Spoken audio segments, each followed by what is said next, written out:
Welcome to the NBA Coast to Coast podcast brought to you by lineups.com. Nate and Josh here with you on a Tuesday. We got 6 games in the NBA to be going through. We are going to be taking a look at some best bets with sides and totals. Also have some player props for you in this episode. So make sure to like and subscribe to this channel so you can continue to follow along with us all season. Let's get right into your first look here, Nate, kicking it off with a same game parlay with Luka and the Lakers.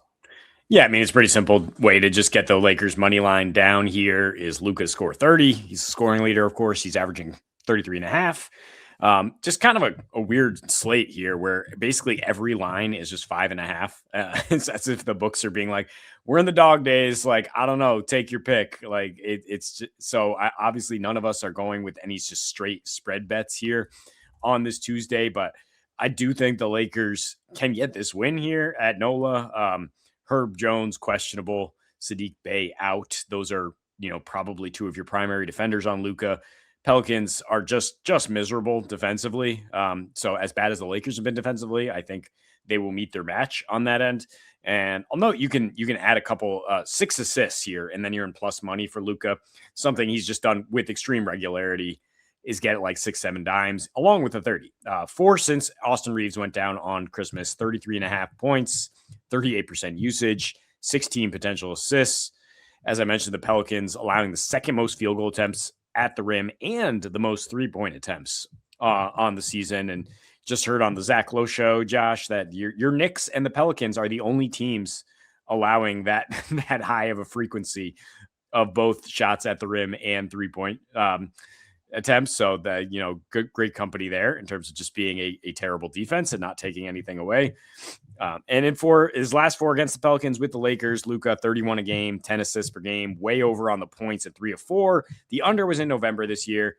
AR had 31 and 7. Luka had 12 dimes. So, that's a situation where he was able to go your turn, my turn a little bit. With this being the front end of a back-to-back, I would not expect LeBron to have a ton of usage here. Maybe even to rest. They get the Spurs tomorrow, so should be Luka's show here against the Pels. Yeah, no qualms. Are you suggesting that Karl Anthony Towns' drop defense isn't sufficient to defend a rim in the NBA? Because I'll not hear it if that's what you're saying. Okay. You're saying that. Okay, cool. Let's move on to my first best bet here. As this Cleveland injury report is in flux right now. It is a minefield out here today. It's a really weird injury reported day so far. But right now, I think the most recent thing to come in is now maybe there's going to be no Jalen Tyson, but Jared Allen is going to go for this team. I think Dean Wade is going to go for this team. So it's going to be a lot of Darius Garland, DeAndre Hunter, Evan Mobley, and Sam Merrill. And then Jared Allen will be out there for 30. Like, there's going to be pretty much everybody that you're used to seeing, trade in Darius for Donnie, essentially, which is even less defense than when Donnie is out there, because Darius is definitely hard to hide on defense. So I think the lineups that the Cavs are going to be throwing out there definitely going to be a lot more geared towards the offense at this point, especially with the way that Jaylon Tyson had been playing about 30 minutes or so over his last handful of games, and that has really upped their defensive rating as they finally continue to keep somebody out there who can defend wings. And then when you had both Allen and Mobley healthy, it was nice. You're going to have both of them out there today, but I just think that's going to mean they're going to dominate the glass on both sides of the ball here. And the Pacers have really been playing a lot faster as of late, so I have been targeting some overs for them in the last handful of games. And I just think 236.5 is somewhat depressed because of the fact that Donnie's not going to be playing. And there have been some really bad numbers this season for Cleveland without Donnie. However, if you do put Darius Garland in the lineup with the guys that'll be out there today, and you do have healthy Sam Merrill, by the way, who's massive for that catch and shoot for them, then yeah, I think things are still going to be a little bit skewed incorrectly towards looking like bad numbers for them without Donnie, because he was playing without other guys so much earlier in the season. Now those guys are back, and I think they're going to be able to supplant that. I do think they should be able to handle business. Pacers been a little bit feistier, but the offense should be there on both sides. Yeah, 10-game, 11-game losing streak for the Pacers. So, Feisty. Yeah, feisty enough to cover 5, perhaps. Yeah. Neesmith is back, so that's good for the Pacers side and good for some actual offense. I think this might be an SGP game with the Tyson news, with the Allen news. Yeah, it's really just Garland and Mobley. They're going to have a ton of usage, a lot of time on the ball, and Garland's finally looking to be rounding back into form right in time for Donnie to miss a game. This injury report is also breaking here as we play with things here. Ant downgraded to questionable. Jaime Jaquez is out. That only plays well for the under here in terms of Jaquez being out. Hero might be able to go. I think he's available, but him and Norm both dealing with injuries. So we'll see if this Heat offense is able to take shape at the Wolves. And that's the key here. I mean, these teams just played in Miami and it got to 240. And to set the exact same line doesn't really indicate the change of scenery and what we've seen here. I mean, 16 straight Wolves games in Minnesota have not topped this total. One has all season. It was in October against the Nikola Jokic-led Nuggets. These teams are top 7 limiting free throws, and there was just an insane amount of free throws in that Miami game. So who knows with a different officiating crew what we get there. And I'm pretty sure is going to play, but if he doesn't play, then that Wolves offense is nowhere near as dangerous. And their defense, I mean, last 10 at home, 112 defensive rating, 97 pace, very slow, but last 10 overall, 7th in defensive rating, limiting fast break points, which you need to against the Heat, top 10 in 3-point rate, top 10 in assist to turnover rate. They're rounding into form on that end. Bam and Ware can do some good things defensively, but they're not playing well together right now, and not playing well on offense when they share the court. And Haka is kind of an underrated part of the Heat's space and pace attack. And with him out, I feel even better about the under. Yeah, all those things are definitely leading towards the under, especially without Ant there. Still going to be pretty good defensively there for Minnesota, even without Ant. And Miami has been really good defensively. Not sure what's going to happen with Hero back. He hasn't really clicked and made things click for everybody on offense.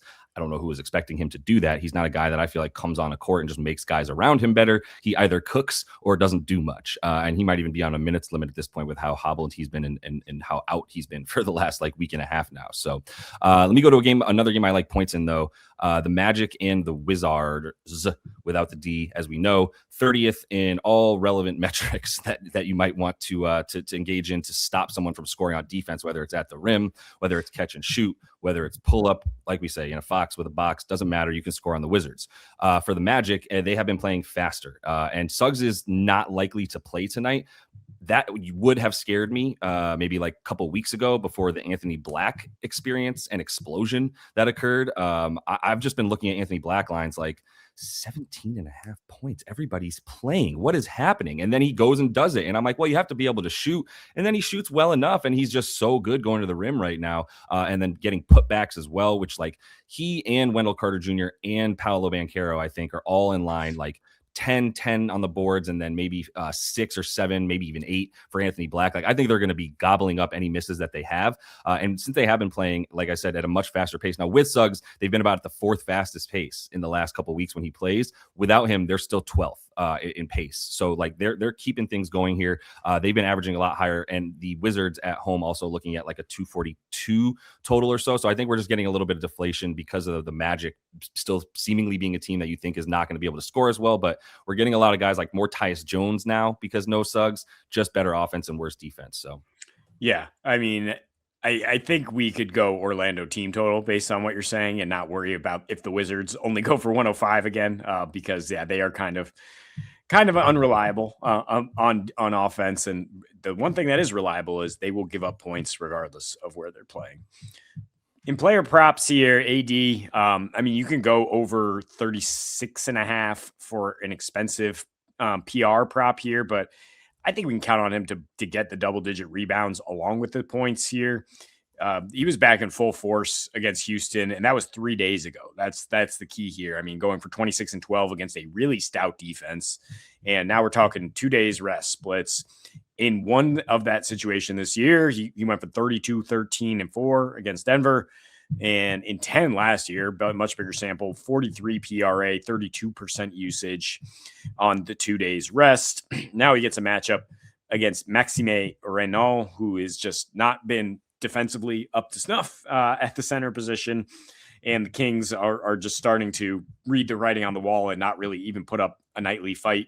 Defensively, they're now allowing 78% at the rim in their last 10. They're also allowing a league high amount of field goals in the paint, whether they're at the rim or non-restricted, and 55 paint points. And in the last month, allowing the most points and rebounds to centers and the 3rd most points to power forwards, if you want to consider AD playing down. And he just thrives in these types of matchups, like 35-17 against Nola, which is exactly the type of like centerless matchup. Big time outings against Denver, even though they have a center, they're just bottom 5 in defensive rating. So this is when you want to play AD, is against just a terrible defense, when he can get his numbers and try to inflate his draft stock, his trade stock, because that's all we're really doing here in the Dallas uniform. Yeah. Is that like the latest? I can't even follow. Like sometimes out of his camp, it's like we're sticking around. Sometimes it's like we're not. But I mean, either way, he needs to perform. It's to all keep his value. posturing. Yeah, I mean, they're just trying to raise the stock in some way by being like, he's reliable. You can trade for him. He's worth $60 million a year. But we know what's going on behind the scenes, which is a flurry of activity. It's like an iceberg where, like, at the top, everything's fine and calm, and 90% of the mass is happening below the surface, where everyone behind the scenes is talking and wheeling and dealing.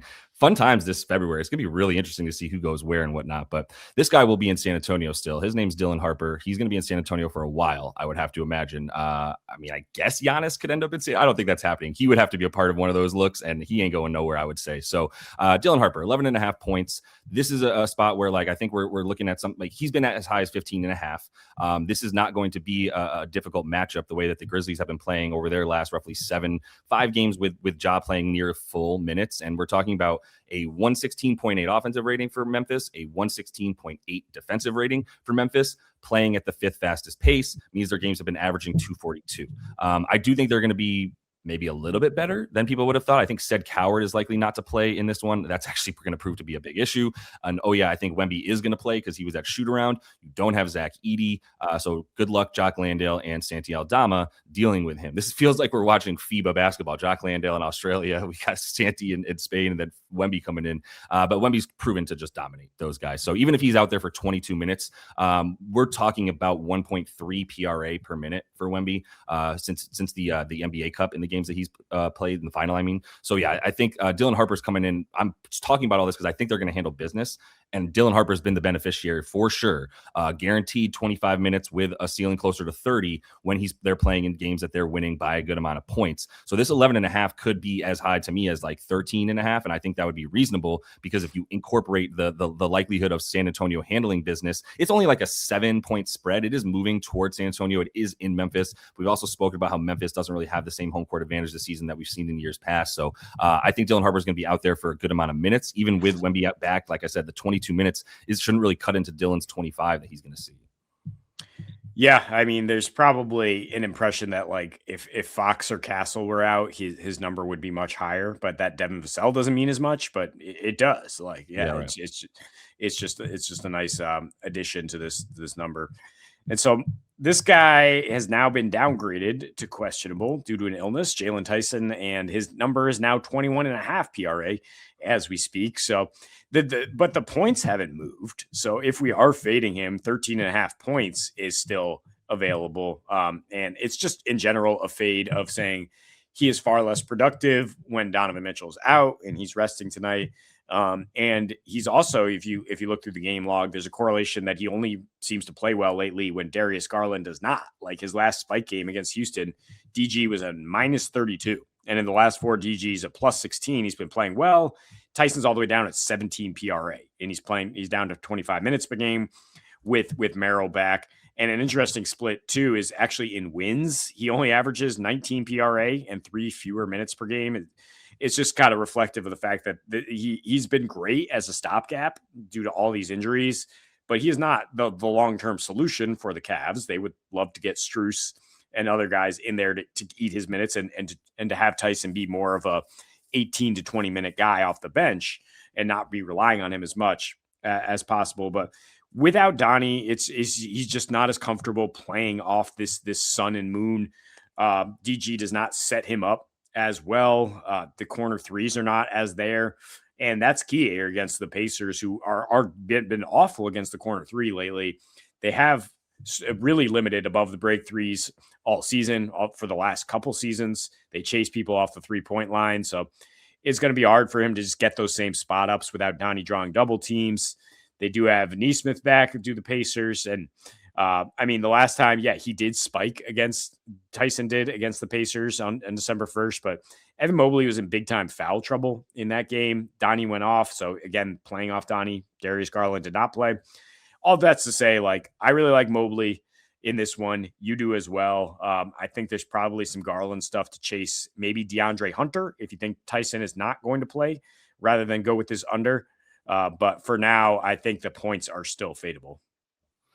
Yeah, I think Sam Merrill might be low. He might be the guy who has the value here with Tyson out, because Tyson's really been their best catch and shoot guy, and that's especially with Sam Merrill out, who is going to be playing in this one. So yeah, a lot of moving parts in that game. I think Tyson's a fair under just based on the other guys that'll be around him doing stuff. The only thing would be if he sort of supersedes DeAndre Hunter in a way, which could always happen. Hunter's so up and down when he's not playing well. Possibility for Tyson to get a few more, but we can definitely agree that Mobley is good. I think this double-double number is going to keep moving. Well, actually, Jarrett Allen being ruled in at this point, or being ruled like more probable now instead of questionable, does seem like that this should drive this number up. But I'm still not worried about it against the Pacers, who are the easiest team to get rebound opportunities against, and like the third easiest team to rebound against. So they're bad against other bigs. If you look at the last like four, really, there's a huge sample size for the whole season about bigs playing against the Pacers and how well they've been doing. If you look at similar players in terms of like same position, whether it's like forward or center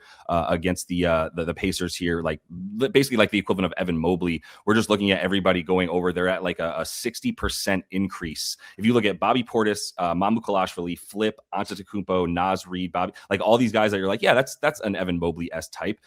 Their last 10 games against them, these guys are at a 60% increase in their rebounding rate over what they do normally on the season. So I think that'll continue for Evan Mobley. He's had good games against his team already this season with the 12 boards, and he had just 5 in the 28 minutes he played in that game without Jarrett Allen, but they won by 16. They were up by like 26 going into the fourth in that one, so he didn't play the fourth, only played 27 minutes in that game.